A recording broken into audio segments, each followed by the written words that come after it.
Some stories are told from a comfortable armchair by a warm fireplace. But this story is quite different. I'm here with Signe Baumane in the heart of Sunset Park in her beautiful studio to talk about her new film, Rocks in My Pockets, which is about to open up September 3rd this week. September 3rd! Yes, at the IFC Center in New York City. Very exciting. What can people expect going into seeing the film? Early on I was advertising or telling people that this is a funny film about depression, Right. although it's not always funny and it's not always about depression. But it is a story of mystery and redemption, it's a family history. The road to redemption is like, it's my road. It's the way how I discover my inheritance, which is in genes, my mental instability inheritance, and what I do with it, and how do I survive, and that is the story of redemption. One of the things I was so struck by when you say your inheritance was, the mental illness and how candid you were about putting that in the film, and also not just for you, but for your family. And so I'm wondering, was that difficult for you, or was it, well, not only for you, but for your family? Did they have any objections? I mean, how did that play out for you? Well, when I started the film, as any fool, I did not anticipate what's going to happen, right? So, because you don't start the project knowing, I didn't know how I'm going to raise money. I didn't know what's going to happen. So when I started the project, I thought, this film is going to be in English, and it will stay in the area of English-speaking area. It's not going to cross into anything else. It's just in my mind. That was very clear to me. And so I made the film with absolute freedom, not considering what my relatives would object or not. It was a story that I wanted to tell, and it wasn't hard for me, that part. I felt free.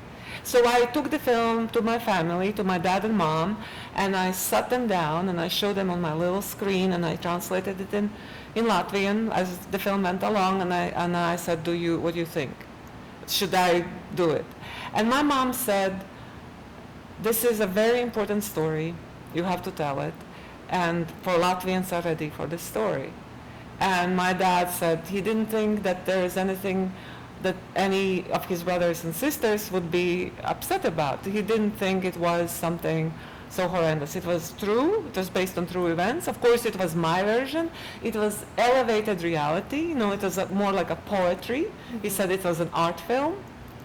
So he didn't think that there was anything to be worried about. And younger generation came to me and said, we never knew these events. We never heard about this. Oh my God. So they're learning about it for the first time from your film. Yeah, from my film. Gosh. They only heard hints or half-said things, right. And now my film kind of comprehensively put together. But I also had a lot of Latvian audience members come to me and said, your family is not that exceptional. My family is exactly like that. And so I felt that the film is a dedication to my family, to my grandmother, but it's also a dedication to all the families in the world who have events like this, and who lost their loved ones to these evil thoughts. I wouldn't say evil thoughts, but the thoughts that they lost control of, Right. It is such a personal film. It is derived from personal experiences and family experiences, and to have, people of all ages and all critical backgrounds reviewing it and having their own opinions. I mean, have there been any? You said it opened to 600 people in Latvia just last month. So, was it received well, or was it were there any negative criticisms? I feel in Latvia, Latvia only started to talk about depression maybe in June 2014, which is 3 months ago, when a very famous public person there revealed in an interview with a magazine that she has depression. And then soon after that, I came in with my film, and there was a huge interest in Latvia about the film, and I gave a lot of interviews talking about depression and family and the film. the people who saw the film, they understood the film more. I don't know, like they understood it really, really well, and they related to it very strongly. If there was any negative feedback, I didn't receive it. Whereas in in the United States, it's a different story, because the form of the film is highly unusual.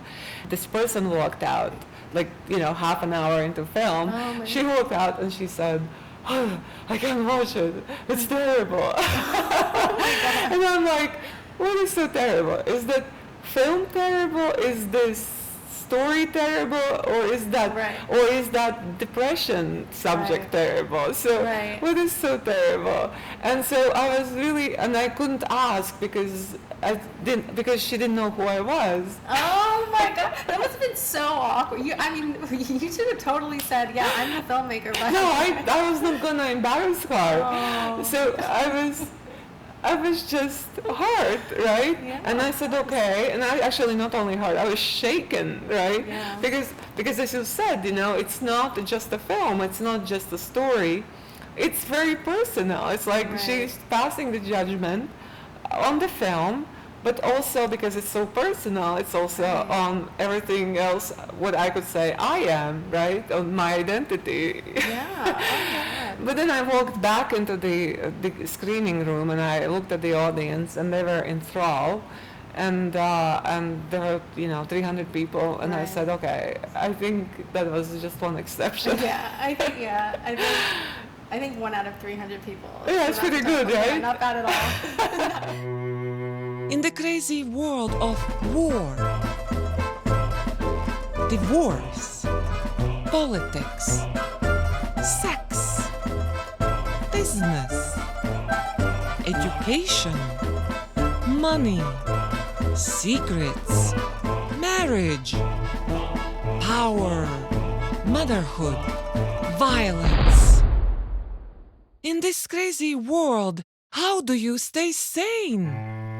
One of the things that's so unusual about the film, and that maybe might be kind of jarring for an audience who doesn't know your style, is that you kind of, at least for me, I think when I first think of animation, I think animation, happy, fun, kids or whatever. It's like animation has this connotation with being very lighthearted and being suitable for children and things like that. And that's not the case at all with your work. You deal with very, very adult subject matters, everything from sex to, obviously, this film covers depression and divorce. The trailer kind of mentions all these different, very adult topics.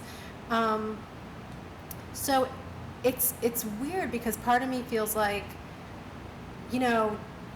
depression and mental illness, these are such serious issues. They have to be taken seriously. They have to be represented seriously.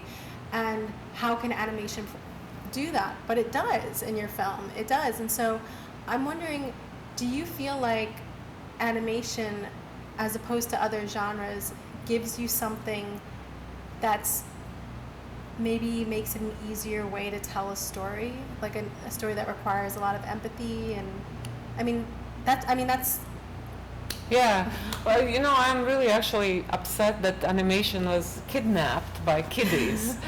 Because, when you think about it, filmmaking itself started with animation. The zoetrope, all the devices that later on the film came out, they were animation. Animation is older than film, Right. And so, and what the first animated films were about, they were sex. They were porno films. Because, that's what it was. Right. And for some reason, I don't know when and how, I think it was Disney. Blame Disney. But it was kidnapped for children's as a children's format. And now when you say animation, like when you submit film to festivals, they say what genre it is, and they say drama, documentary, or comedy, and animation. And you're like, wait, well, my film is animated, but it's drama, right? Mm-hmm. So when you're saying animation is a genre, it's a medium. It's a form how you tell your story. It's not a genre.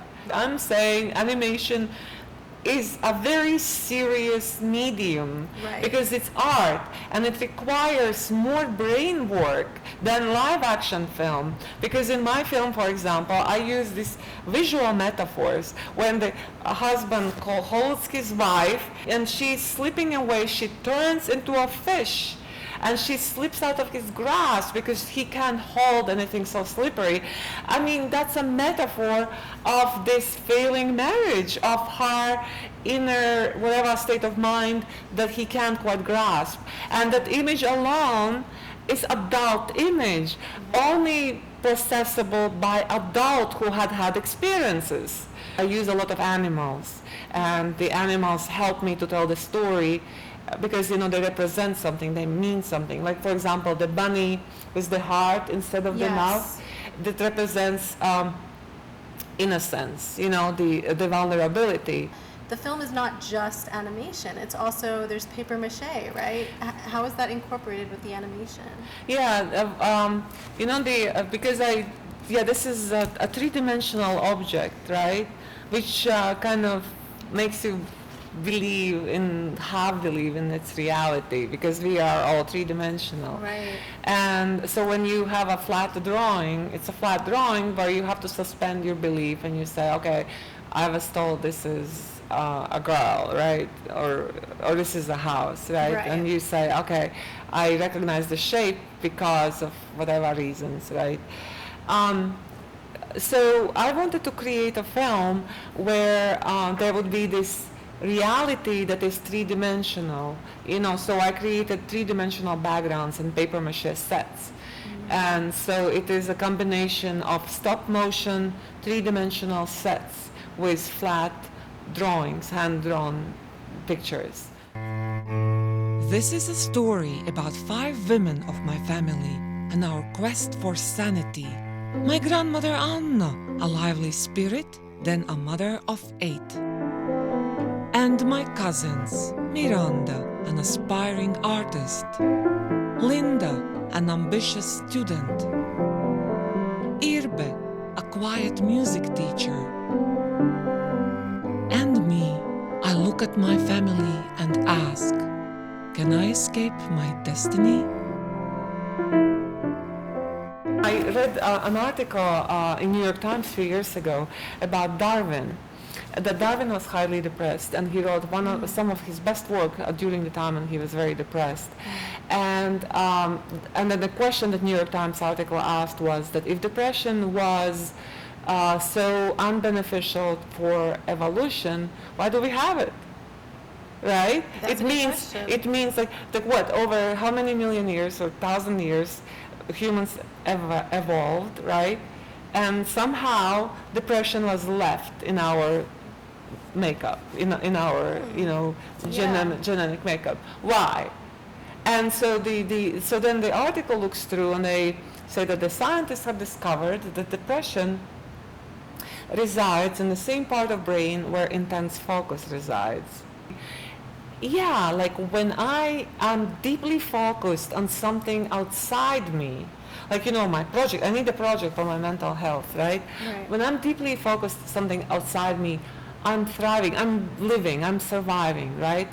But once it lets go, right, and I have nothing to focus on, the focus goes inside me, and all of a sudden I'm so aware of me, like of the self, and that of self-awareness causes me tremendous pain, like. And so, I mean, no matter what, I have the depression. Even if I am in the middle of project, I have depression twice a year. But if I don't have a project, I have a hard time to get through it. Right. If I have a project, I get through it. Now I'm actually kind of thinking about myself, I'm like, oh my God, I'm kind of recognizing that pattern in me too. I'm like, oh yeah, if I don't have a project, I do get very depressed. People like say, okay, well, this is a weakness. This is, if I go to a psychiatrist, I'll be stigmatized as a mentally ill, and I cannot afford to do that for many reasons, and I don't go to seek help, and then before you know, they die.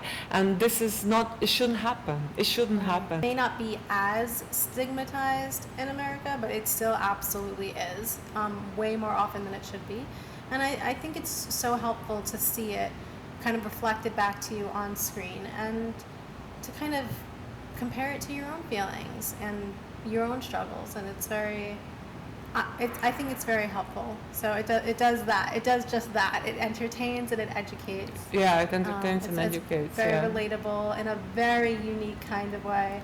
So thank you for making it. Thank you for talking to me about it. Absolutely. I'm delighted to talk to you about it.